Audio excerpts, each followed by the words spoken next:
Bonjour à tous, bienvenue sur le podcast Gatémery. Je suis Anne Garsard, votre hôte. Ce podcast veut porter un autre regard sur le sens que l'on donne à la réussite.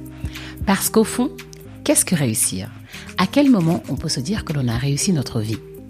Chaque semaine, en l'occurrence le lundi, nous allons partir à la quête du sens de la réussite avec des invités aux horizons divers.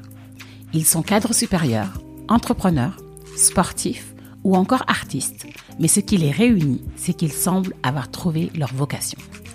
Pendant environ 1 heure, nous allons entrer dans leur univers pour découvrir l'envers du décor de leur parcours, notamment leurs questionnements, leurs doutes et leur processus de décision qui leur ont permis de redonner plus de sens à leur travail.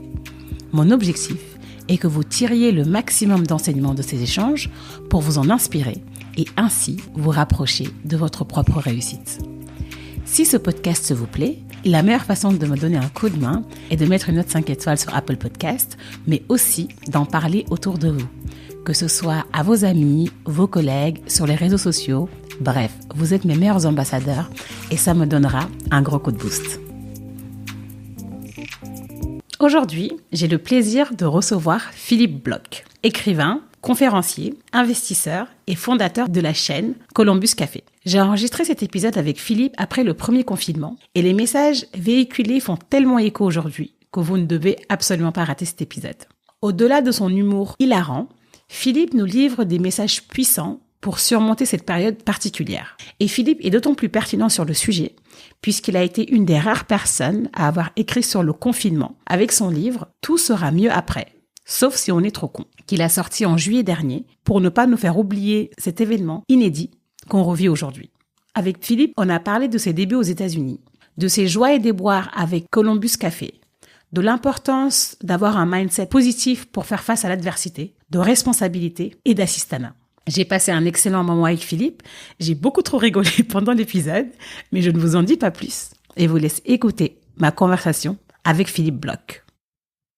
Bonjour Philippe. Bonjour Anga. Merci beaucoup d'avoir accepté l'invitation. Je suis ravie de vous avoir sur Gatémery. C'est un plaisir. Alors Philippe, vous dites souvent une phrase qui est entreprendre aguerri et surprotéger affaibli. Oui. Est-ce que vous pouvez me dire dans quel contexte vous avez dit cette phrase et me raconter une anecdote particulière là-dessus ? Moi, j'ai avant tout un parcours de slasher, entrepreneur, observateur, animateur, conférencier, auteur. Ouais. Bon, on va y revenir sur votre parcours. Plusieurs vies en parallèle depuis que j'ai commencé à bosser. Et il se trouve que j'ai vécu pas mal d'aventures d'entrepreneur, dont une qui était aussi excitante que passionnément difficile, qui a été en fait la création d'une chaîne de café qui s'appelle Columbus Café. Elle, en fait, pendant 10 ans, on a survécu dans une adversité totalement improbable. C'est-à-dire que n'importe quelle personne aurait abandonné immédiatement face à l'ampleur des emmerdements qui se développaient chaque fois qu'on réglait un problème, un autre survenait. Et là, je me suis aperçu qu'effectivement, quand on est porté par un projet, par un rêve, par une vision, par une mission, par le fait de se lever le matin avec des raisons de se lever le matin qui ont du sens, qu'il n'y a pas beaucoup d'obstacles, on trouve des solutions malgré l'adversité. Et malheureusement, je pense qu'on est à un moment de notre époque, que d'ailleurs cette crise du Covid a accentué et révélé, où en gros on a peur de tout, où on est incapable de prendre aucun risque, et alors qu'on n'a jamais vécu dans une telle société aussi confortable, en termes de technologie, en termes d'assistance, en termes, surtout dans un pays, la France, qui est quand même le pays qui assiste le plus les gens au monde dans tous les domaines, qu'ils soient médical, dans un domaine médical, dans le domaine économique, dans le domaine de l'assistance, à tous égards. Et donc, je m'aperçois qu'en même temps, dans un pays qui a tout ça, on est aussi les plus déprimés du monde. On est les gens les plus dépressifs, les plus gros consommateurs d'anxiolytiques. On se dit où est le problème? Et le problème, je vous garantis que quand on est dans l'adversité et que on s'aperçoit plus en France du confort dans lequel on vit. C'est terrible de dire ça à des gens qui nous écoutent peut-être et qui disent mais qui est ce type qui est en train de dire que la vie est confortable alors que moi j'en bave, que j'ai perdu mon job, que je suis étudiant, que je sors de mes études, que la rentrée s'annonce catastrophique, etc. Eh ben oui, mais en même temps, la vie, en même temps, tu t'es pas battu dans aucune guerre depuis 70 ans. Tu vis quand même dans un pays qui est une démocratie, alors que de plus en plus autour de nous se développent des démocratures, voire des dictatures capitalistes comme la Chine ou d'autres. Et on a une chance dingue de vivre là où on vit. Donc arrêtons d'attendre tout de tout le monde et prenons notre vie en main, quoi. Et on s'aperçoit quand on le prend, on développe une activité, une espèce d'énergie absolument incroyable face à l'adversité, à la seule condition effectivement que le rêve soit plus fort que l'adversité. Voilà, nos projets sont plus forts que la réalité.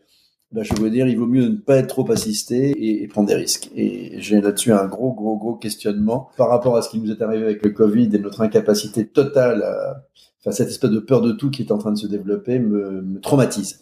Je me suis fait insulter hier par un fou furieux dans un magasin Picard. On avait chacun notre masque, j'étais à 2 mètres de lui, qui m'a insulté parce que je ne respectais pas pour lui les consignes les distances de sécurité à 2 mètres. Et je me suis dit, mais la France est en train de devenir folle. On est en train d'avoir tellement peur de ce virus et d'avoir peur de tout, alors qu'on était déjà chacun avec nos masques à 2 mètres d'écart, le mec, il a encore peur. Donc voilà à quoi mène le surassistanat, l'assistance dans tous les domaines. Ça n'amène nulle part. Et les entrepreneurs savent que la seule solution de vivre, c'est de la vivre de manière risquée et excitante. Et le fait d'entreprendre, comme vous le dites, moi, je le vois aussi dans le sens d'entreprendre sa vie de manière générale. Bien sûr. Non, mais il n'y a pas que créer des boîtes. Quand on dit entreprendre, c'est être entrepreneur de nos vies. C'est-à-dire se lever le matin avec des tas de projets insensés, trop grands et qui nous font peur. Et c'est ceux-là qu'il faut développer parce que c'est les seuls qu'on finit par réaliser. Parce que c'est les seuls dont l'énergie qu'ils vous donnent est suffisante pour sauter les obstacles. Et donc ça, il faut absolument qu'on le redéveloppe. J'arrête pas de rappeler aussi que prendre un risque en anglais se dit take a chance. Faut jamais l'oublier. Take a chance, c'est saisir une opportunité, prendre sa chance. Oui, c'est vrai. Là, vous avez 2 mentalités. Et on n'aime pas l'Amérique. Vous savez, moi, je me souviens toute ma vie à propos d'Assistanat quand le 11 septembre, mon épouse est new-yorkaise américaine et on a un appartement là-bas et on y va très souvent. Et le 11 septembre, j'y suis allé quelques jours après l'attentat sur les tours, de l'émission des 2 tours. Et je passe en fait sur la 5e avenue devant l'hôtel de Pierre, qui est un magnifique palace 5 étoiles new-yorkais, et je vois une file d'attente de 800 personnes en fait, 15 jours après le truc. Et je passe devant cette file d'attente, je dis c'est quoi ces gens qui sont en file d'attente devant un palace 5 étoiles, 800 personnes, ça. C'était pas des clients, c'était des gens qui postulaient pour des jobs. Alors je suis allé leur parler, je dis mais qui êtes-vous? Et je vois un type qui dit je travaillais à Wall Street, j'étais trader dans une banque, j'ai plus de boulot puisqu'il y a plus de Wall Street, tout l'immeuble s'est effondré et je postule pour un job de voiturier, de serveur parce qu'il faut que je fasse bouffer ma famille. Je dis pas que c'est bien que cette société américaine qui ne prend pas en charge les gens qui sont dans la difficulté, je dis pas que c'est ce qu'il faut faire. C'est clair, ouais. Mais je dis que lui, il n'avait pas d'état d'âme. Quelque part, il n'avait pas de choix. Il fallait que face à l'adversité, il se prenne en main, quitte à rebondir après, quand 3 mois après, il pourrait se réinventer, etc. Vous voyez, cette attitude-là face à la vie par rapport à tout ce qu'elle nous apporte, c'est-à-dire beaucoup de joie et beaucoup parfois de peine, de frustration, de difficulté, je pense que c'est la seule au fond qui permet de vivre bien. Parce que si on est en permanence en attente de l'aide des autres, c'est un drame total et on perd même sa fierté. Donc, je suis pas en train de prêcher pour une société abominablement difficile. Au contraire, vous savez, par exemple, l'Amérique, de la même façon, il y a une chose qui me traumatise aux États-Unis. Ma belle-sœur est américaine, elle a pas beaucoup d'argent et ça fait des mois qu'elle n'a pas vu de médecin parce qu'elle n'en a pas les moyens. Je trouve ça absolument dégueulasse. Ça, c'est un sujet sur lequel il n'y a pas photo. Sur ces sujets-là, il n'y a pas l'ombre d'une discussion. Il faut super assister. Oui, là, oui, d'accord. Mais sur le reste, c'est-à-dire sur tout ce qui va permettre à votre énergie de se libérer pour réaliser vos rêves, il faut laisser les gens et s'ils sont un peu en danger, tant mieux, ils trouveront des solutions pour s'en sortir. Et ça, comment on le développe? Moi, j'échange beaucoup avec de jeunes de ma génération qui ont eu des parcours à la fois prestigieux et classiques. Et il y a une tendance qui se dessine où, en fait, on a peur de prendre des risques. Et même en entreprise, la peur de l'échec peut nous priver de favoriser certaines initiatives. Comment on fait pour développer ça? Parce que moi aussi, j'ai suivi ces mêmes rails, mais bien avant vous. À un moment où, dans ma promo, j'étais à l'ESSEC, dans ma promo, on était 300 personnes à l'époque. Au total, il y en a que 3 ou 4 qui sont devenus entrepreneurs, c'est-à-dire rien. Et quand on écoute aujourd'hui sur ce parcours un peu haut de gamme que vous évoquez, privilégié, que vous avez eu, que j'ai eu, quand on écoute les jeunes diplômés, ils veulent tous créer leur boîte aujourd'hui. C'est-à-dire qu'on a le sentiment au contraire qu'il y a un appétit d'entreprendre qui est lié à une part de risque, parce qu'ils savent très bien qu'il y a une part de risque dans l'entrepreneuriat. Donc c'est un des trucs qui me réjouit en France, c'est la France n'a jamais été aussi entrepreneuriale. J'anime depuis des années le grand débat d'ouverture du Salon des entrepreneurs à Paris, qui à chaque année accueille 70 000 nouveaux entrepreneurs potentiels. Et on voit cette espèce d'énergie, dont j'espère que le Covid ne va pas la freiner, parce que c'était la chance de la France depuis quelques années. En revanche, pour ceux qui ne sont pas entrepreneurs, alors là, ça, si vous voulez, c'est le vrai problème du management français. C'est-à-dire que on est dans un pays où la confiance est inexistante. C'est-à-dire que le vrai sujet, la vraie faiblesse de la France, c'est que nous sommes l'un des pays les plus méfiants au monde, dans tous les domaines. Je cite très souvent une étude qui est faite régulièrement dans le monde, sur une trentaine de pays, 5000 personnes par pays. On pose plein de questions, dont une qui est la question fatale qui tue, où en gros on leur dit, est-ce que en général vous faites confiance naturellement aux autres, est-ce que vous pensez qu'il vaut mieux se méfier de tout le monde? Eh bien, 80% des Français disent, moi, je me méfie de tout le monde. Ouais. En gros, le mec, il a une bonne tête, mais enfin, on sait jamais. Alors que je vous rappelle aussi que plus vous montez vers le nord de l'Europe, dans des pays scandinaves au sens large, ils sont exactement à l'opposé. C'est-à-dire 80% des gens font naturellement confiance. Ça donne quoi? Ça donne un pays où l'entrepreneur, le manager n'a pas confiance en ses équipes, le Français n'a pas confiance dans les entrepreneurs, ses politiques, etc. Et cette défiance qui est en train de s'installer et de s'amplifier en France, avec notamment le Covid, qui crée du ressentiment entre différentes catégories de Français, ceux qui ont été les privilégiés, ceux qui ne l'ont pas été, etc., est un drame absolu si on n'y prend pas garde. Bien sûr. Et ce qui s'est passé avec le télétravail est intéressant parce que l'explosion du télétravail de manière obligatoire à cause de ce confinement a généré toute une série d'expériences nouvelles pour le manager français, de se dire que peut-être qu'il peut faire confiance aux gens sans l'avoir sous la main en permanence à contrôler ce qu'il fait, etc. Moi, ça fait des années dans tous mes bouquins, j'ai écrit plein de bouquins business et sur l'optimisme et sur plein d'autres sujets, où je me bats pour expliquer aux gens que le contrôle coûte plus cher que la confiance. Et que le rêve demain d'une boîte et toute cette génération de millennials à laquelle vous appartenez, qui n'arrête pas de citer Simon Sinek, le why, et puis il faut trouver son why, il faut du sens, machin, etc. Il se trouve que en plus c'est mon voisin de palier et il habite dans le même immeuble que moi à New York. C'est vrai? Trop drôle. Il habite en dessous de chez moi. J'ai découvert un jour par hasard qu'on faisait le même métier. Mais toute cette génération qui veut trouver son why, elle ne pourra le faire qu'effectivement si on lui donne la liberté de prendre des décisions sans demander la permission, des initiatives sans demander la permission. Mais le management français, globalement, s'y refuse. Et là, on a un vrai sujet, c'est que, alors, il y a ça, il y a la peur de l'échec, qui est mal perçue en France depuis toujours. Et du coup, si vous voulez, tout ce que vous évoquez sur cette relative, timidité des millennials dans des grands groupes, elle est le résultat d'un mauvais management, point final. Et c'est là qu'effectivement, il faut s'interroger sur ce qu'on veut faire de sa vie. Est-ce qu'on veut rester dans des boîtes de cette nature toute sa vie? Est-ce qu'on veut prendre le risque? Alors là, on rejoint la notion de risque, d'organiser sa vie différemment, de sauter le pas, de prendre des initiatives. Après, on peut pas forcer les gens. Mais en même temps, on sait jamais si on peut être un entrepreneur de sa vie ou pas. Mais je pense qu'on peut tous l'être. Le vrai sujet, c'est qu'effectivement, il faut pas oublier que take a chance, c'est mieux que prendre un risque. Exactement. Alors là, Philippe, j'aimerais revenir sur votre parcours, qui est très intéressant. Vous êtes né en Alsace, à Colmar. Oui, je me marre chaque fois. Mais pourquoi? Moi, parce que c'est une très belle région. Je me suis fait chier pendant 20 ans, mais c'est une très belle région, en fait. Et pourquoi vous vous êtes fait chier? Non, mais je suis né dans une ville absolument charmante. Non, parce que pourquoi je me marre. Maintenant, je suis dans une petite ville charmante qui s'appelle Colmar, qui est devenue Disneyland. C'est-à-dire que c'est une magnifique ville alsacienne où je me suis moi emmerdé toute ma vie parce que dans les années, je suis né début des années 60, dans les 60-70, c'était vraiment la province, c'était pas la province d'aujourd'hui. Et j'étais ravi de la quitter. Et il se trouve que mon épouse, qui est new-yorkaise que j'évoquais tout à l'heure, un jour, j'étais faire une conférence à Colmar. Et elle avait entendu parler de Colmar parce que mes parents n'y sont plus depuis longtemps. Et je l'ai emmené dans ce ville. Elle me dit, c'est formidable cette ville. T'as vécu dans cette ville incroyable, etc. Moi, je me suis emmerdé pendant toute ma jeunesse. Et j'ai vraiment commencé à m'éclater, même pas tellement à l'ESSEC d'ailleurs, parce que j'ai fait que bosser là-bas. J'ai commencé vraiment à m'éclater quand j'ai habité à New York après. Mais oui, donc je suis né à Colmar, je suis alsacien a priori. En tout cas d'un père alsacien et d'une mère qui elle était née au Maroc en fait. Elle était née au Maroc un peu par hasard. Et donc une espèce de biculture du sud et de l'est. Ok. Et votre adolescence, elle était comment? Quelles étaient vos aspirations? Est-ce que vous aviez des rêves particuliers? Elle n'a aucun intérêt cette adolescence. Elle était classique avec des potes et des copains, à faire un peu de sport par-ci par-là, dans une ville dans laquelle il n'y avait pas grand-chose à faire. Mais c'était la province de ces années-là. Hein. Aujourd'hui, les provinces ont complètement changé. C'est même devenu des havres de paix par rapport à Paris. On est très heureux d'y retourner. Et donc non, franchement, ça n'a pas grand intérêt. Voilà, j'adorais mes parents. J'ai une enfance très agréable, mais il y a rien d'intéressant à raconter sur ces années-là. À l'époque, encore une fois, ce vieux monsieur qui vous raconte ça, parce qu'à l'époque, j'aime pas être un vieux monsieur, mais quelque part, je m'aperçois c'est là que je dis aussi, arrêtez de nous emmerder les jeunes avec les opportunités. C'est-à-dire qu'à l'époque, on prenait pas l'avion pour aller au bout du monde toutes les 17 secondes, on n'avait pas Internet, on n'avait rien que dalle de rien à part votre mobilette, quoi. Aujourd'hui, on a tellement de trucs disponibles pour rendre nos vies excitantes, rêver, faire des projets, etc. Moi, je peux pas accepter les gens ni qui s'ennuient, ni qui n'ont pas de rêve, ni de projet, quoi. Cette période-là, franchement, il n'y a pas grand-chose à raconter. Aujourd'hui, j'aurais 14 ans. Aujourd'hui, je veux raconter les 450 trucs que j'aurais déjà inventés, créés, réalisés.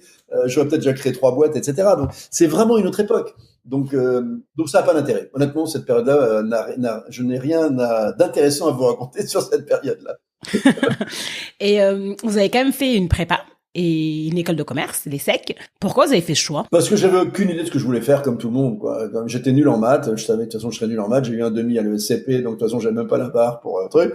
Je n'ai jamais rien compris aux maths, et du coup je me disais il faut le truc le plus ouvert possible pour qui m'aidera à choisir le moment où j'aurai découvert ce qui sera ma vie. Et ensuite, vous avez fait la coopération, qui est l'équivalent d'un VIE. Pour les auditeurs, un VIE, c'est un volontariat international d'entreprise. Ouais, c'était un peu l'ancêtre. C'est-à-dire qu'à l'époque, on faisait obligatoirement son service militaire ou on pouvait le remplacer par... Le VIE existait déjà, en fait, mais il y avait aussi la coopération. On faisait ça, mais non pas dans une entreprise, mais dans une ambassade. D'accord, donc c'est plutôt un VIA aujourd'hui. Exactement. Donc du coup, ça durait entre 1 an et demi et 2 ans. Et j'ai eu la chance de le faire à New York et c'est là que ma vraie vie a commencé. En fait. Cette vraie vie alors, j'aimerais bien que vous me racontiez un peu plus votre séjour aux États-Unis. Je connaissais un peu parce que j'avais fait un stage ouvrier dans une usine de Los Angeles et j'étais passé par New York. D'accord. Non, mais c'est tout de suite le choc, quoi. Enfin, dans les années 80, c'était un choc qui change votre vie pour toujours. Mais d'y vivre change votre vie pour toujours. D'avoir des emmerdements comme j'en ai eu là-bas change votre vie pour toujours. Dites-moi en plus. Là, du coup, j'ai envie de savoir. Un truc idiot, ça coûte une fortune de se loger à New York. J'avais pas un rond. Je déménage 15 fois en 2 mois en arrivant. Je vais de squat en squat, de pote en pote, ou pas. Enfin bref. Puis un jour, je trouve enfin l'appartement à louer. Je donne toutes mes économies que j'avais apportées en dépôt de garantie à une vieille dame d'origine française, mariée, je sais pas, non, qui vit avec sa mère. Je soule ça. Je soule avec une coloc. Un très bel appartement. Ça y est, je me dis ça y est, je suis peinard pendant 1 an et demi, etc. Ça dure 3 semaines. Un soir, le 16 décembre, je reçois un coup de fil du doorman qui me dit 7F is back. Alors 7F, c'était le numéro de l'appartement. Ok. Et elle me dit, and she called the police. Elle dit, qu'est-ce que c'est que cette histoire, etc. Elle dit, elle était partie en France pour 1 an et sans prévenir personne, elle est revenue cet après-midi-là pendant que j'étais à l'ambassade. Elle a changé les clés de l'appartement et elle m'a déclaré à la police comme un squatter qui avait volé des trucs dans son appartement. Oh. Et du coup, je me retrouve avec la police américaine devant sa porte pendant 5 heures. La police me demandant mais vous êtes sûr que vous êtes bien locataire de cet appartement? Je dis oui, enfin oui, bien sûr, j'ai les clés, j'ai mes affaires, mais vous avez des papiers? Ben non, parce que j'avais payé cash le dépôt de garantie. Oh non, l'horreur. Il m'a quasiment mis en examen, le gars, et du coup j'avais pas de preuves absolues, mais j'avais quand même mes malles, mes affaires, etc. On a mis 4 heures à forcer cette vieille dame à ouvrir la porte. Il était 22 heures, il pleuvait, il neigeait, il faisait moins 12 à peu près, et je me suis retrouvé sur ma malle comme un con devant l'immeuble, assis sur ma malle avec mes affaires. Oh, purée. Et en plus, vous aviez 24 ans, enfin, c'était jeune, quoi. Oui, bah ouais, 24 ans, ouais. Et pour me dire, where am I going to sleep tonight? Bah, avec le recul, c'était rigolo. Cette soirée-là, ça m'a paru moins rigolo. Mais ça vous donne une envie formidable de bouffer cette putain de ville, quoi. C'est pour ça mais c'est la vie, en fait. Ça n'a rien d'exceptionnel, cette histoire. Mais c'est ce genre d'histoire qui vous fabrique un petit peu un amour profond pour une ville exceptionnelle. Et c'est d'ailleurs égoïstement ce qui explique que quelques années après, quand j'ai pu le faire, j'ai acheté un appartement à New York pour me prendre en revanche. J'adore, voilà, j'adore. C'est aussi con que ça. New York a été pour moi une révélation absolue parce que, encore une fois, je sortais d'une adolescence dans une ville bourgeoise de province sympathique, mais dans laquelle j'avais pas fait grand-chose. 3 années de l'ESSEC, un peu studieuse, enfin, pas studieuse, non, j'étais pas très studieux, parce qu'en fait, non, ce qui est assez marrant, tiens, parce que vous vous intéressez au parcours, oui. En fait, à l'ESSEC, j'étais président de 2 associations, la Junior Entreprise et les Mardis de l'ESSEC, qui étaient 2 associations extrêmement différentes, mais l'une et l'autre ont été les 2 guides qui ont guidé mes choix de vie tout au long de ma vie derrière. C'est-à-dire, en gros, vous connaissez les juniors entreprises, ça a été inventé par l'ESSEC il y a 50 ans. Ça révèle votre envie d'entreprendre, en tout cas votre esprit entrepreneurial. Oui, la junior entreprise, c'est comme un cabinet de conseil en interne en école, sous forme d'association. Voilà, donc tu peux se tutoyer, donc tu connais. Oui. Et les Mardis de l'ESSEC, c'était intéressant parce que c'était en fait une association qui, tous les 2 mois à peu près, recevait dans le grand amphi de l'ESSEC des personnalités politiques, auteurs, etc., pour raconter justement soit un bouquin, soit etc. C'est assez drôle aussi parce que à l'époque, j'ai déjà raconté cette histoire, mais j'ai un de mes copains de l'époque de promo, qui est un type qui était assez connu parce qu'il a fait une très belle carrière ensuite dans plein de métiers, qui s'appelle Bernard Spitz, et qui avait une aisance en public absolument incroyable, etc. Moi, je savais même pas si je savais encore, si je savais prendre un micro et parler en public. Et c'est lui que, moi, j'organisais ces Mardis de l'ESSEC et lui les animait. C'est-à-dire qu'il était sur scène, il posait des questions, il débattait avec beaucoup de brio, etc. Et je me dis, comment il fait ça, ce mec? Et après, effectivement, moi, il m'est arrivé de faire 3500 conférences dans ma vie depuis. Incroyable. C'est-à-dire que je crois que j'ai à peu près appris à parler en public et avec un grand bonheur. Et cette appétence pour la prise de parole, vous l'avez eue après cette expérience? C'est pas ça, mais non, c'est pas là que je l'ai appris, parce qu'après j'ai appris parce que mon premier bouquin, qui avait été un énorme succès, m'a fait commencer à parler en public. J'avais la trouille, mais de prendre un micro en public quand j'avais 24 ans, et ensuite je l'ai prise devant 1 million de personnes sur 3500 événements. Comme quoi, on sait pas ce qui vous attend, quoi, en gros. Ce qui est marrant, c'est que moi, toute ma vie, quand j'évoquais ma vie de slasher, j'ai à la fois entrepris en créant la chaîne Columbus Café, en créant une première boîte à vent, ensuite en créant d'autres, et j'ai été toute ma vie dans les médias, dans la radio, dans la télé, 15 ans d'émissions sur BFM Business, etc.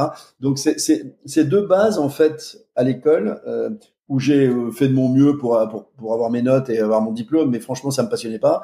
Ce qui me passionnait, c'est ces deux trucs-là. Et effectivement après, tout de suite je suis rentré dans un magazine qui s'appelle l'Expansion, donc je suis très vite devenu éditeur du magazine. Là j'ai écrit un premier bouquin, 500 000 exemplaires, énorme succès, le truc de dingue. Les études à New York, c'est le déclic qui me donne un état d'esprit un peu anglo-saxon dans la vie en général. Je croise cette personne qui est devenue mon épouse, donc elle change aussi un peu ma vie, on est toujours ensemble. Et puis voilà. Et après l'ESSEC, je deviens salarié pour 3 ans et après je l'ai plus jamais été. Et quand vous revenez des États-Unis, vous écrivez votre livre, Service compris, qui devient un best-seller avec 500 000 exemplaires, ce qui est énorme. Qu'est-ce qui a motivé l'écriture de ce livre? En fait, j'avais écrit un premier bouquin quand j'étais à l'ESSEC à la Junior. Et il se trouve que dans ce contexte-là, j'avais rencontré le président de l'Expansion, Jean-Louis Avant-Chabert, qui était le fondateur, qui m'avait proposé un job qui n'a pas pu se faire, mais du coup qui a été transformé dans un job qui petit à petit est arrivé au poste d'éditeur du magazine, qui est en fait le responsable commercial du journal. Donc ça, c'était mon job. Sauf que je rentrais de New York après y avoir passé 2 ans, et quand je suis rentré en France au milieu des années 80, en fait, les Français m'énervaient. Voilà, je les trouvais pas très souriants et pas très serviables, ce qui a pas beaucoup changé, mais à l'époque, il était encore moins, ils étaient pas encore déprimés. Donc maintenant, c'est encore pire. Ils sont à la fois souriants, pas serviables et déprimés. Donc c'est un peu emmerdant. Mais à l'époque, il n'était que souriant et pas serviable. Et du coup, je me suis dit, mais pourquoi est-ce que je sors d'un pays qui aime ses clients, où on a le sentiment d'être accueilli dans un restaurant, que le type il a construit, il a cuisiné pour vous, etc. Et ici, on a des mecs qui vous balancent votre plat en disant ça coûte 15% de service. Et je me dis, c'est quand même bizarre. C'est marrant l'historique de ce bouquin parce que ça a été le vrai premier livre sur ce qu'on appelle aujourd'hui le customer experience, qui s'appelait avant la qualité de service en fait. J'ai écrit ce bouquin la nuit et les week-ends en allant voir, interviewant des gens, mais vraiment comme un hobby. Hein. Ça devait en aucun cas devenir une carrière, une vie, un succès, etc. J'avais des espèces d'intuitions très fortes sur ce qui fait un business réussi. Je passe par des clients enthousiastes et des collaborateurs qui ont envie de venir bosser le matin. Moi, je suis un grand paysan, pas très intellectuel. Je pense que ces deux choses-là résument en gros ce qu'est une entreprise réussie. C'est des clients enthousiastes et des collaborateurs qui ont envie de les rendre heureux. Ouais, c'est en gros, ça explique à peu près tout. Et du coup, j'ai écrit ce bouquin un peu par hasard. Il sort en janvier 86 et la première année, on fait 100 000 exemplaires, ensuite 200, 300, 400, 500. Et du coup, ça devient le best-seller historique. Hein. Il n'y en a pas eu un bouquin français qui ait vendu 500 000 exemplaires en matière de business depuis. Et du coup, au bout d'1 an, je quitte mon job parce que je commençais à être appelé justement par des conférences pour parler du bouquin. Et puis là, je prends mon pied. C'est aussi simple que ça. C'est-à-dire que là, je m'éclate. J'adore essayer de convaincre les Français qui peuvent devenir souriants, serviables et que leur boîte s'en portera encore mieux. Et puis voilà. Et puis sans conférence la 2e année. Et après, je crée une première boîte qui essaie de développer toutes ces idées. On forme 300 000 personnes en 3, 4, 5 ans en France sur ces sujets, du consulting. On commence à mesurer la qualité de service et puis s'installent justement toutes ces techniques qui existent aujourd'hui. On était vraiment à l'origine un peu de tout ça en France. Sauf que arrive 93, puisque j'anticipe votre question suivante. C'est mon côté radio qui revient, là. Je peux pas m'empêcher. Alors, je me tais. Allez, reprenez votre job. Je sais que vous êtes rompu à l'exercice, donc allez-y. Non, mais il y a peut-être une question sur ce que je viens de raconter avant de passer à autre chose. Oui, pourquoi vous avez arrêté? Parce que le conseil m'emmerde. Il m'emmerde. C'est là que je suis plus un entrepreneur qu'un consultant. J'ai rien contre les consultants, mais je préfère faire que de faire faire. Et comme les entrepreneurs sont d'une impatience totale et passer du temps à convaincre des gens qui n'ont pas envie d'être convaincus, on dit autant faire soi-même. Et du coup, j'avais en fait très envie de trouver un business quel qu'il soit qui me permette de mettre en pratique mes convictions au lieu de les enseigner aux autres. Alors que moi-même, faut être très clair, j'avais jamais tout ce que je vous raconte là, c'est ça qui est l'aspect complètement ubuesque de mon histoire, c'est que j'ai fait des tonnes de trucs sans l'avoir jamais pratiqué avant. C'est remarqué, c'est le métier d'un consultant qui est payé par des gens pour leur apprendre des trucs qu'il sait pas faire lui-même. Donc super. Donc vous, le syndrome de l'imposteur, vous ne l'avez pas eu? Ouais, alors heureusement que j'ai pas eu ça parce que j'aurais rien fait. Parce que moi, je veux dire, j'ai formé 300 000 mecs alors que j'ai jamais eu un salarié avant ça. Je veux dire. Donc non, il faut pas hésiter quand on a des intuitions et des convictions. Mais je pense que le bouquin, il est pas fait 500 000 exemplaires pour rien. Ouais, c'est clair. Ma chance, c'est d'avoir eu en fait finalement un âge un peu dingo, c'est-à-dire très jeune, des intuitions de manager mûrs. On convainc pas 500 000 personnes d'acheter un bouquin quand le bouquin n'a pas d'intérêt. Et je pense qu'il a convaincu des gens parce que mes intuitions de jeune homme étaient étonnamment matures. Et finalement, c'était les bonnes. Et ça a rencontré le marché. Donc ça a été un peu mon coup de peau. Dans tout ça, il y a aussi le fait que vous ayez eu le courage de suivre votre intuition. Toujours, parce que je sais que c'est une de mes rares qualités, l'intuition. Je suis hyper intuitif. Donc finalement, quand j'ai eu envie de mettre en pratique, et là, effectivement, naît la deuxième aventure entrepreneuriale qui est Columbus Café. C'est-à-dire que quand j'ai acheté mon appart en New York en 93, qui est à 2 pas de Columbus Avenue dans l'Upper West Side, pour ceux qui connaissent, je me retrouve face à un café qui était très sympa, qui s'appelle Cooper's Coffee, qui était même pas Starbucks, je rappelle souvent ça, mais Starbucks à l'époque n'avait que 200 magasins en Californie. Il n'était même pas encore sur la côte Est. Oui, c'est une boîte qui est jeune, en fait. Oui, la boîte est jeune. Elle a vraiment explosé à partir de 93-94. Et du coup, je vois ce concept que je trouve sympa comme tout dans un marché français des cafés qui roupillait, qui dormait, qui fermait. Et je veux une double opportunité de réinventer un marché et de mettre en pratique mes convictions en matière d'expérience client. D'où le départ de Columbus Café en 94, dans un enthousiasme fou, une ouverture de 2 magasins, hyper médiatisé, formidable, etc. Sauf qu'au bout d'un an, on se ramasse parce qu'on était trop tôt, trop vite dans un mauvais endroit. En fait, on est à poil, on doit mourir, sauf que, le projet et le rêve est plus fort que la réalité. Et au bout d'un an, vous étiez combien de collaborateurs? On n'était pas très nombreux parce qu'on avait que 2 magasins. On avait à peu près qu'une quinzaine de personnes. On avait à peu près 4-5 personnes par magasin, plus les équipes de l'aventure d'avant. Et on aurait dû s'arrêter puisqu'au bout d'un an, on ferme notre premier magasin à Lille. On avait ouvert à Lille et à Paris. Et à partir de là, on commence à faire ce que toute bonne start-up fait et qu'elle appelle aujourd'hui un pivot, c'est-à-dire on se dit, bon, ok, on a un bon concept, le problème c'est qu'on s'est planté sur les emplacements, donc on n'a pas de trafic, on n'a pas de flux. Donc mettons le bon concept là où il y a du flux. Et on commence à tester plein de formats différents. Et on va voir la Fnac, par exemple, et on dit, est-ce qu'on vous propose de faire des Fnac Café by Columbus? Et on commence à faire des cafés dans les Fnac. À partir de là, on continue à apprendre notre métier, petit à petit on change, on teste différents formats. 3-4 ans plus tard, on retrouve les moyens d'acheter un magasin dans le Marais, de rue Vieille du Temple, qui était l'endroit où on aurait dû démarrer, parce que c'est là que démarrent les modes, dans le Marais à Paris. Et puis au bout de 24 heures, on a des files d'attente le matin pour acheter nos muffins tout frais, tout chaud, et là on explose. Et ça recommence vraiment, et on commence à être en croissance, et on ouvre des magasins, et on lève un peu de fonds, et on a 40 magasins, 250 personnes en 2004. Sauf que pour faire ça, j'accepte de me diluer au-delà du pourcentage de 50% qui est... Attendez, j'ai encore quelques questions avant d'arriver là. Quand vous créez Columbus, quelle était votre mission de départ? Faire passer chaque jour à chacun de nos clients les 15 meilleures minutes de leur journée. Tout à l'heure, vous parliez du management à la française. Comment vous arriviez à faire adhérer vos équipes autour de cette même mission? Je n'ai embauché que des gens qui aiment les gens, avec qui j'aurais aimé partir en vacances. Premier point. Deuxième point, on a fait un livret de bienvenue dans lequel figurait en très gros une phrase importante, c'est que nous vous pardonnerons toujours d'avoir fait perdre de l'argent à l'entreprise en voulant enthousiasmer nos clients, mais nous ne vous pardonnerons jamais de ne pas avoir essayé. Voilà. C'est 2 choses qui résument tout. Des gens qui aiment les gens et vous leur donnez la liberté de mettre en œuvre cette passion pour les gens et ça marche. Vous savez, le management, c'est d'une simplicité biblique. J'ai aussi l'habitude de rappeler aux entrepreneurs ou aux dirigeants qui nous écoutent qu'ils sont responsables de tout. Voilà. Ils arrêtent de se plaindre. Dans une boîte, c'est quand même le numéro 1 qui porte la responsabilité de tout ce qui marche et de ce qui marche pas. C'est-à-dire quand ça marche pas, je suis désolé de rappeler à ceux chez qui ça marche pas que si leurs équipes sont pas bonnes, c'est que soit ils n'ont pas choisi les bons, soit ils n'ont pas su les rendre meilleurs, soit ils n'ont pas su les faire grandir, soit ils n'ont pas su s'en séparer. La responsabilité, elle n'est pas chez les, entre guillemets, plus on descend dans la hiérarchie, on se relaxe, on se repose sur les autres. Non. Le patron de la boîte, quel qu'il soit entrepreneur, dirigeant, salarié, il porte la responsabilité des succès et des échecs. De tous les succès et de tous les échecs. Il y a une phrase que j'adore, c'est que qui est je crois, de Charles Pépin, qui est un philosophe qui a écrit sur l'échec des choses intéressantes, et qui dit le meilleur moyen de rater son échec, c'est de l'attribuer aux autres. C'est ma conviction absolue. Donc, quand on a ça vous pose les problèmes un peu différemment. Et effectivement, là aussi, je pense que le niveau de confiance et d'envie de faire des choses ensemble, porté par une mission qui est noble, rendre les gens heureux chaque matin pendant 15 minutes, je veux dire, ça donne du sens. Est-ce que, quand vous êtes barista chez Columbus ou ailleurs, est-ce que vous servez 90 cappuccinos par jour ou est-ce que vous rendez 90 clients heureux? C'est pas du tout la même énergie. C'est plus que ça, c'est ce fameux sens que les millennials n'arrêtent pas de rechercher avec ce fameux why. Il est là même dans les jobs les plus difficiles en fait. Oui, moi j'ai la conviction qu'on survend un peu cette quête de sens et qu'il suffit parfois de faire un pivot, comme vous le dites, de changer de perspective sans révolutionner les choses dans sa vie pour trouver du sens dans ce qu'on fait. Bien sûr, non, tout à fait. J'arrête de parler parce que du coup je fais mon job d'intervieweur et pas d'interviewé. Donc... De toute façon, j'essaie de vous interrompre quand je perds le contrôle. J'ai bien compris, j'ai pas le choix. Je suis obligée, sinon je ne vais pas y arriver. Et donc la suite de Columbus? C'est que donc 2004, 250 collaborateurs, une quarantaine de magasins, j'ai perdu mon pouvoir capitalistique.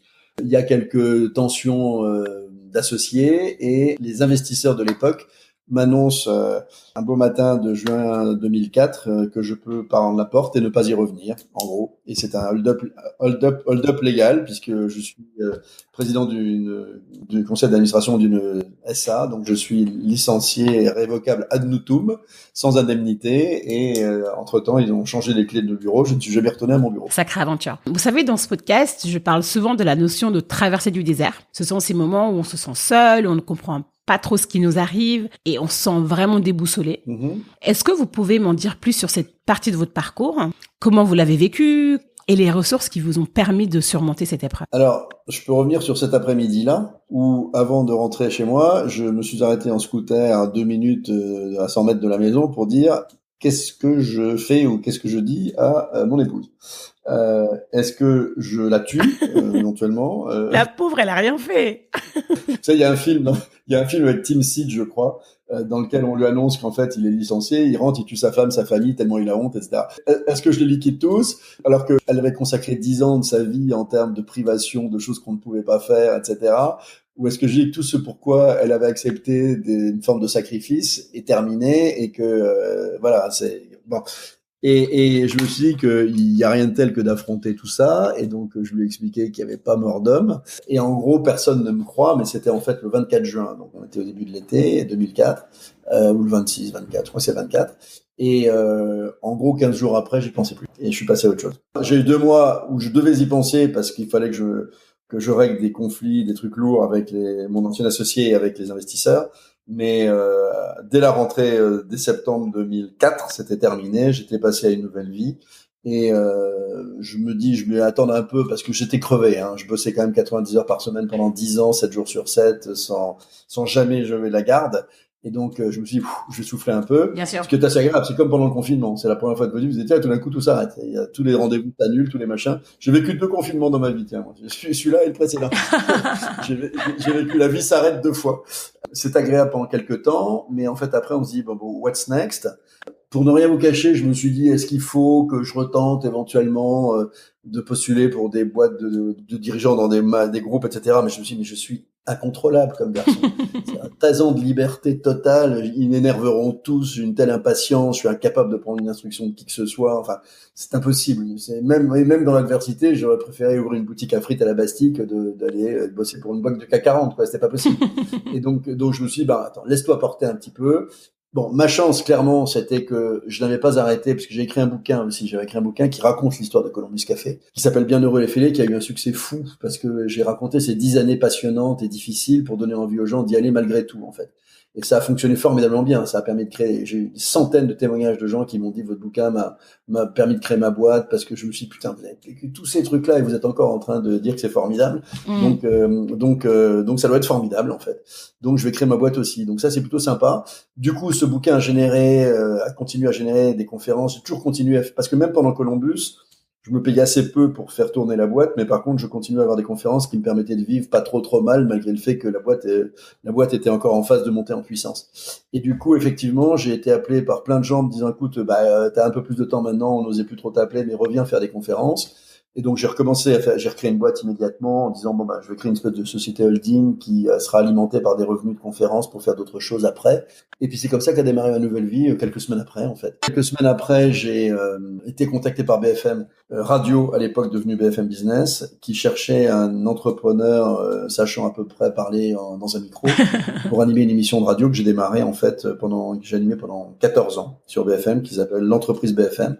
et qui a reçu tous les entrepreneurs français. C'était un peu l'ancêtre du podcast, puisque j'ai reçu tous les entrepreneurs français pendant 14 ans, racontant leur parcours avec beaucoup, beaucoup de passion et de plaisir. D'ailleurs, j'ai oublié de vous poser cette question tout à l'heure. D'où vous vient cette capacité à faire face à l'adversité? Est-ce que c'est vos parents, votre éducation? Est-ce que vous pouvez m'en dire plus? Non, c'est pas de mes parents, parce que ma mère était graphologue, donc il n'y avait pas d'enjeu économique. Mon père il faisait partie de cette génération où on faisait ce que leur disaient de faire les parents, ce qui était terrifiant. Et du coup, lui qui avait aucune envie de reprendre l'entreprise de ses parents, de ses grands-parents, qui était une société qui était vouée au déclin, parce qu'il était dans un métier déclinant qui était le textile. D'accord. Il achetait de la laine dans le monde entier qui revendait à des industries textiles. Sauf que l'industrie textile est morte de sa belle mort un peu partout en Europe, etc. Mon père a globalement souffert toute sa vie d'être dirigeant d'une toute petite boîte, ils étaient 5 personnes, et il m'a dit toute ma vie, ne fais jamais ça, ne crée jamais d'entreprise. Donc, c'est marrant. Ma mère qui souffrait de voir que mon père n'avait pas de revenus fixes, etc. Elle m'a toujours dit, écoute, t'as des belles études, ne crée rien. Bon, je peux écouter personne, quoi. Oui. C'est là que notre nature est plus forte que tout. Je veux dire. Donc, je pense que mes parents m'ont donné des valeurs et une éducation, et je leur remercie infiniment. Mais c'est pas eux qui m'ont appris la résilience, non. La résilience, elle vient de la vie, quoi. C'est la vie qui vous apprend la résilience. La vie et puis les ressources que vous avez en vous sans le savoir. On n'imagine pas les ressources qu'on a tant qu'on les a pas testées. C'est vrai, c'est ça le vrai message que j'aimerais adresser moi avec vous aujourd'hui. C'est que quand on creuse un peu. Et plus on creuse, et je dirais, plus on utilise ces ressources, plus elles s'enrichissent et elles s'alimentent et elles grandissent et elles permettent de relever d'autres défis. C'est fascinant. Il faut l'avoir vécu pour le croire. Mais on n'imagine pas à quel point le mindset est fondamental. Et ce mindset-là, comment est-ce que vous le cultivez? Est-ce que vous avez des activités que vous faites? Enfin, je sais pas. Non, la vie s'en charge très bien. Ma vie s'en charge très bien. Il faut pas croire que tout est facile non plus. Non, mais ça, je m'en doute pas. On a tous tout le temps des emmerdes qui vous rappellent que le mindset peut l'emporter. Ma façon à moi, c'est d'essayer de ne faire que des choses auxquelles je prends plaisir. Super, très belle philosophie de vie en tout cas. Et quand je prends plus plaisir, de me forcer à avoir le courage d'en changer. C'est-à-dire que moi, je peux plus supporter les gens qui n'aiment plus leur vie, qui n'aiment plus leur patron, qui n'aiment plus leur femme, qui n'aiment plus leurs enfants, qui n'aiment plus la ville où ils habitent et qui se disent de toute façon, je ne peux rien faire et j'ai que 30 ans et j'en ai encore pour 50 ans.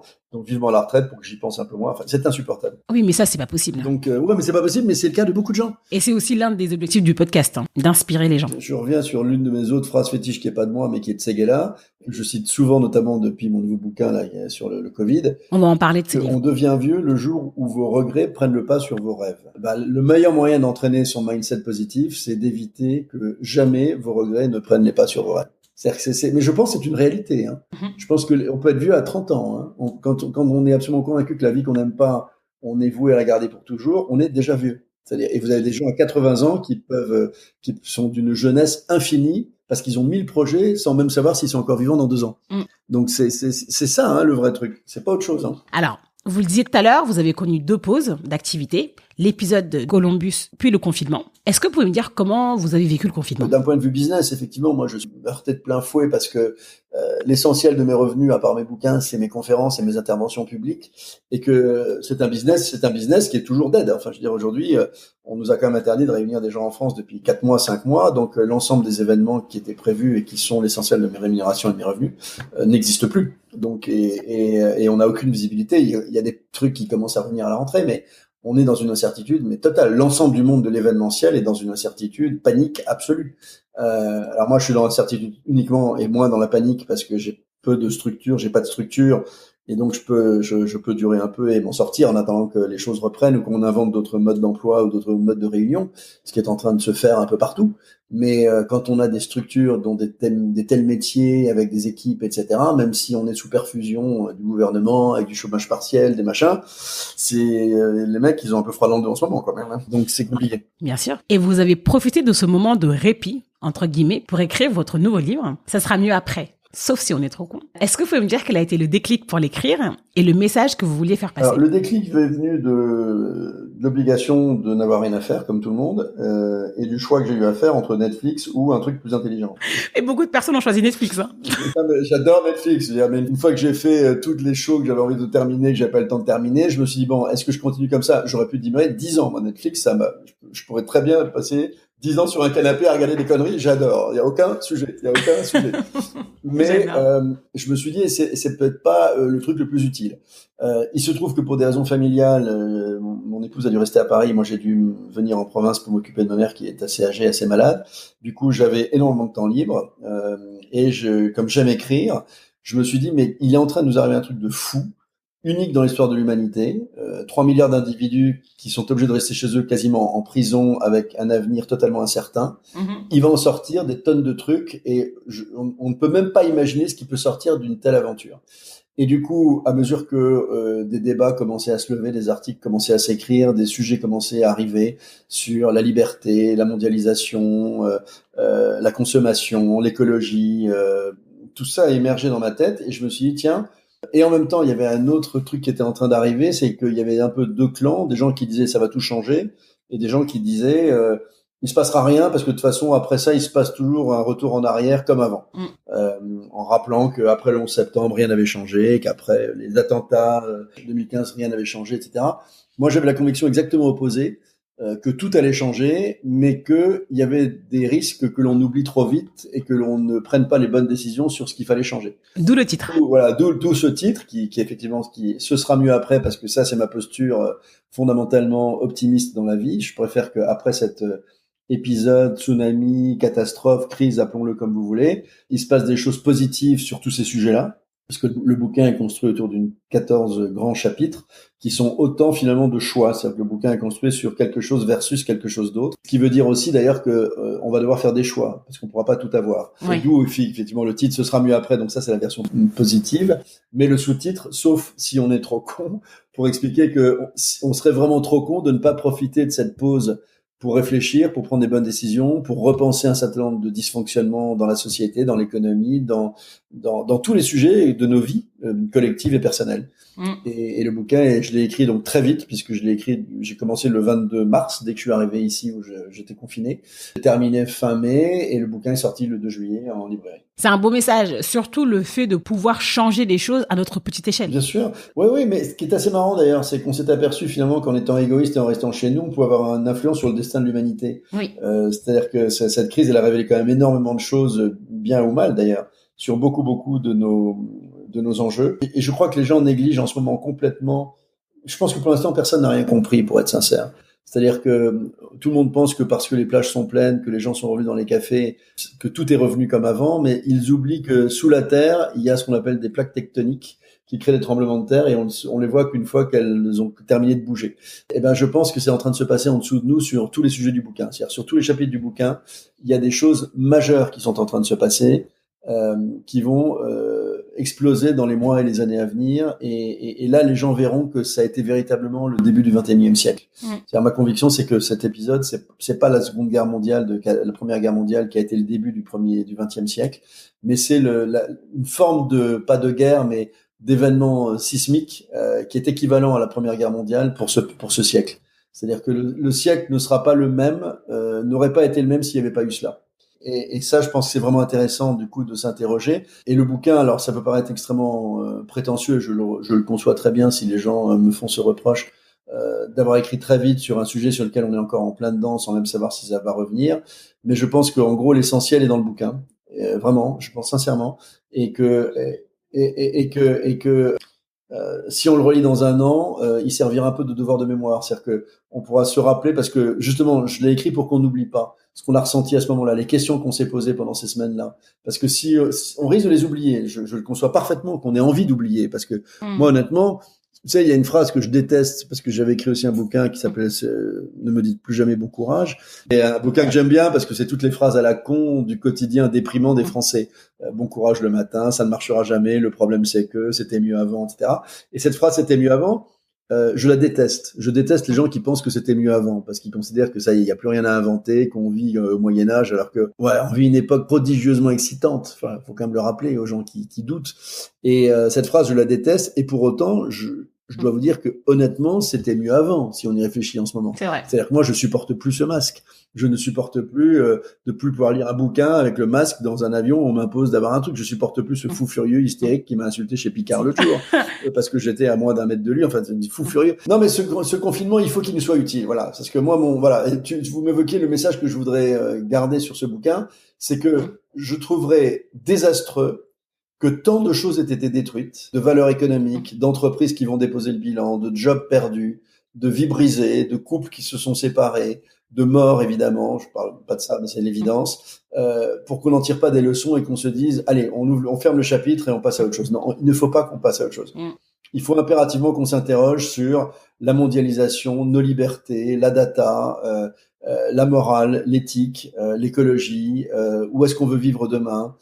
Et ça a été une occasion exceptionnelle de prendre du recul.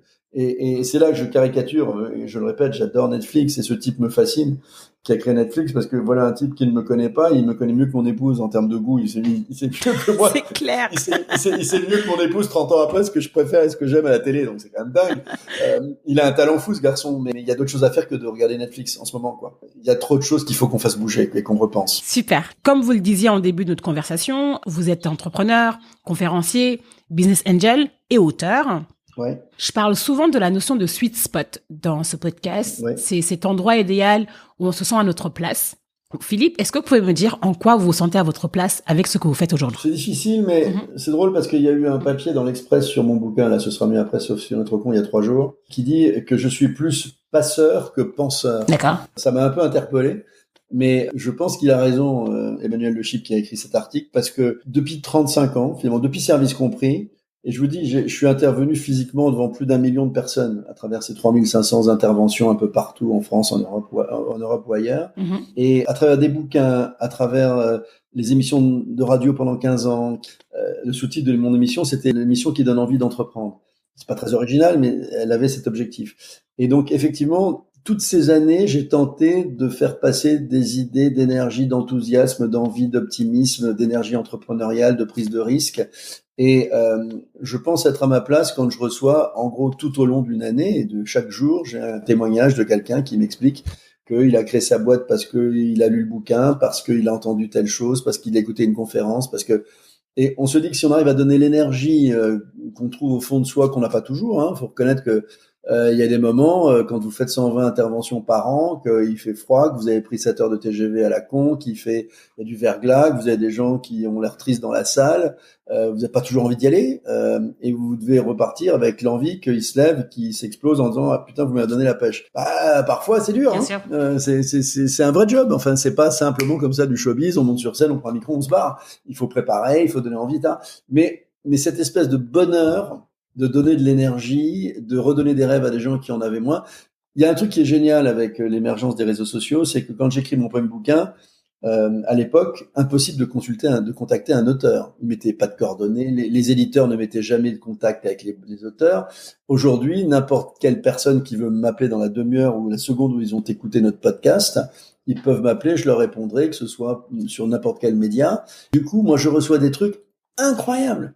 Je reçois des messages d'adolescents, de gens qui ont 13, 14 ans, qui lisent Ne me dites plus jamais bon courage, qui lisent un autre bouquin qui s'appelle Tout va mal, je vais bien, qui m'ont dit j'étais complètement, j'avais pas d'objectif, vous m'avez donné l'envie de croquer la vie, machin. Voilà, c'est ça votre sweet spot. Ça vous suffit amplement, quoi. C'est se dire que, parce qu'en plus quand on écrit, on sait jamais à quoi ça va servir. Eh ben, je veux dire que les bouquins peuvent changer la vie des gens. C'est complètement dingue. Rentrer dans la vie des gens sans même les connaître, c'est un truc de fou. Oui, avoir un impact positif. Ouais. Donc ça, c'est vrai que c'est un bonheur. C'est un bonheur. Super. Là, je vais passer aux questions usuelles du podcast que j'appelle le tamis de Gatémery. Est-ce que vous pouvez me dire, Philippe, pendant vos différentes transitions, quelle a été votre plus grande peur et comment vous avez pu la surmonter? Bon, mes différentes transitions, j'en ai pas eu 36, hein, parce que la vraie transition, c'est l'arrêt de Columbus. J'ai jamais eu de transition. Quitter mon job, c'était une évidence, quitter mon job à l'expansion, alors que j'étais déjà entraîné par des demandes de conférences, des machins, c'était hyper excitant, hyper facile, il n'y a pas eu l'ombre d'un doute. Ensuite, créer Columbus, j'étais dans la folie créatrice, la certitude qu'on allait devenir la prochaine multinationale du café. Non, la seule angoisse, elle est un peu existentielle parce que on a des engagements financiers, des machins, dire comment on va payer les dettes, quoi, c'est tout. Mais le reste, on se dit, on s'en fout, quoi. Enfin, je veux dire, non, j'ai pas d'enjeu. Non, j'ai toujours, franchement, enfin, Les gens, je suis un peu gêné parce que on m'a souvent posé cette question après Columbus. Mais franchement, je peux même pas vous dire que ça a été difficile, quoi. C'est ça qui est dingue. Oui, je peux vous croire. Ni même de la même façon que les 10 années qui ont été 10 années de galère. Enfin, je veux dire, il n'y a pas eu un jour où il n'y avait pas de nouveaux problèmes qui arrivaient. Et je me suis éclaté. C'était les meilleures années de ma vie professionnelle. J'ai adoré les emmerdes. Oui, c'est votre force de résilience. Ouais. Bah ça, voilà, ça doit être ma nature. Non, mais j'ai pas d'état d'âme là. Super. C'est comme mon adolescence. Il y a rien d'intéressant à raconter là-dessus. Quel est le meilleur conseil qu'on vous ait donné? Never give up. Ne jamais abandonner. J'avais acheté en fait une espèce de rocher en carton-pâte américain dans un aéroport à Los Angeles, sur lequel la phrase dit tout. En fait, elle dit « Winners never quit ». Les gagnants n'abandonnent jamais. Et « Quitters never win ». Ceux qui abandonnent ne gagnent jamais. Voilà, c'est la plus belle phrase. Elle ne m'a pas été donnée, je l'ai achetée. Génial. Ça coûtait $9. Je ne les regrette pas. Super. Qu'est-ce qui vous fait lever du lit le matin? Je sais pas, une forme de passion. Le plaisir que j'ai choisi de les raisons pour lesquelles je me lève, voilà, c'est ça. Rien ne m'est imposé. Au fond, rien ne m'a jamais été imposé. J'ai toujours tout choisi, en bien et en mal, ce qui a marché, ce qui a pas marché, rien ne m'a été imposé. Même par la vie, puisque, ça m'a été imposé de quitter Columbus plutôt que Columbus me quitte, mais j'ai choisi une autre vie. Il y a deux choses. Un, que j'ai toujours tout choisi. Finalement, malgré ce qui m'a été imposé. Finalement, mes choix ont été plus forts que ce qui m'a été imposé. Et deuxièmement, le fait que je n'ai jamais rien attendu de personne. C'était d'ailleurs un des chapitres de mon bouquin « Tout va mal, je vais bien ». On dit de personne, jamais rien, tu n'attendras. Et ça rejoint notre début de conversation sur l'assistanat. Bien sûr. Honnêtement, moi je suis convaincu que à n'attendre rien de personne, on se renforce de manière phénoménale. Et à tout attendre des autres, on devient débile. On devient gauche de ses mains et de son cerveau, quoi. Enfin, je veux dire. Oui, surtout on n'exploite pas nos ressources. On exploite 10% de nos ressources, parce qu'on n'a pas besoin, parce que les 90% des ressources, elles viennent de l'aide qu'on vous apporte. Et faites l'inverse. Demandez 10% de ressources et utilisez 90% des ressources que vous avez. Elles sont là, elles ne font que vous attendre. Hein. Est-ce que vous avez un livre à recommander? Je vais faire une pirouette, en fait, qui est amusante, en fait, parce que je l'ai jamais lu. Je vous recommande un livre que j'ai jamais lu. D'accord, dites-moi. Et c'est pourquoi je vais vous le recommander, parce qu'il m'a beaucoup marqué sans que je l'ai jamais lu. Quand Service compris est sorti, qui était un bouquin business malgré tout, mais traité de façon sympatoche et émotionnelle. C'était assez marrant parce qu'à l'époque, j'étais très critiqué par des gens beaucoup plus intelligents que moi, qui étaient des profs d'université, d'écoles de commerce, qui écrivaient déjà des bouquins. Vous avez sans doute des profs à HEC qui ont écrit plein de bouquins. Ils étaient très fiers, dont ils vendaient 200 exemplaires d'ailleurs, mais qu'ils étaient très fiers. Et ils ont raison parce que leur bouquin était beaucoup plus intelligent que le mien, et beaucoup plus sophistiqué que les miens.